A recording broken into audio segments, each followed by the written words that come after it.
In this video, we'll be using the Digidesign Venue to shape our overhead mics and our hi-hat mics to sound the best they can using only onboard EQ and compression. So the first thing we'll do is push up the overheads and see what they need. First thing I'll do is put a high-pass filter on my overheads to get rid of the low end that I don't really need in my overhead mics.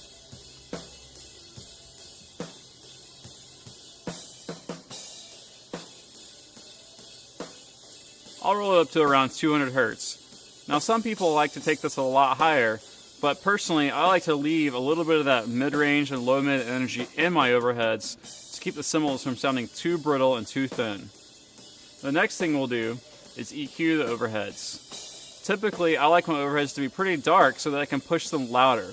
Cymbals can be really annoying if they're too bright and too harsh. So these cymbals are pretty dark already because the drummer uses dark cymbals, so we don't really need to do too much, but I'll let you hear what it would sound like if you add or take away some higher frequencies.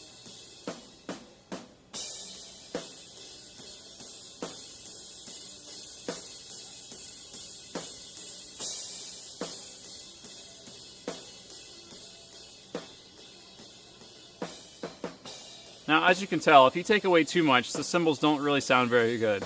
But if you add, it can get really annoying really quick.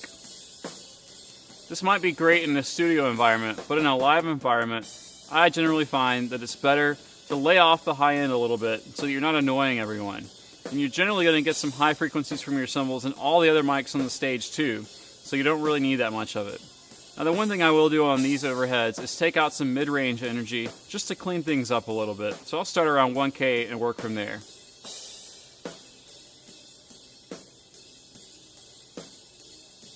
So now you hear the cymbals just sound a little cleaner, there's a little more clarity there, but they're not too thin. Now if I overdo this, things start to sound a little thin and not so great. But if you add this, you can definitely tell it doesn't sound very good. So we'll take away a little bit at 1K just to clean things up. Now that I'm pretty happy with my EQ on the cymbals, we move on to compression. The idea when compressing overheads is twofold. One thing I want to do is get rid of the snare in the overheads a little bit. So I'll compress the overheads because the snare right now is sticking out a little bit. So if I compress it, it'll compress the snare down, but it won't really compress the cymbals too much.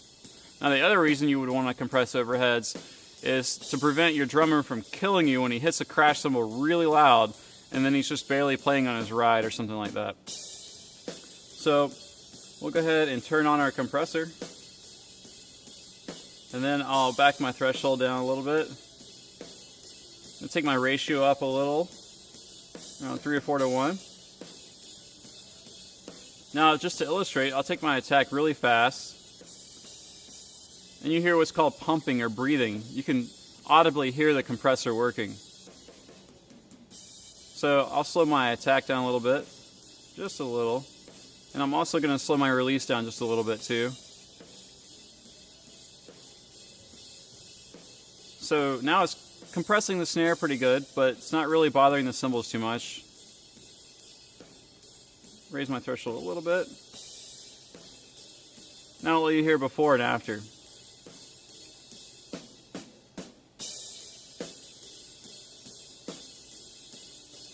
So here you can hear that the snare is pretty prominent in the overhead mics. When I turn it on, you'll hear it go away. By doing this, you gain a little more control of your snare tone using your snare mic rather than the overheads determining what your snare drum sounds like in the mix.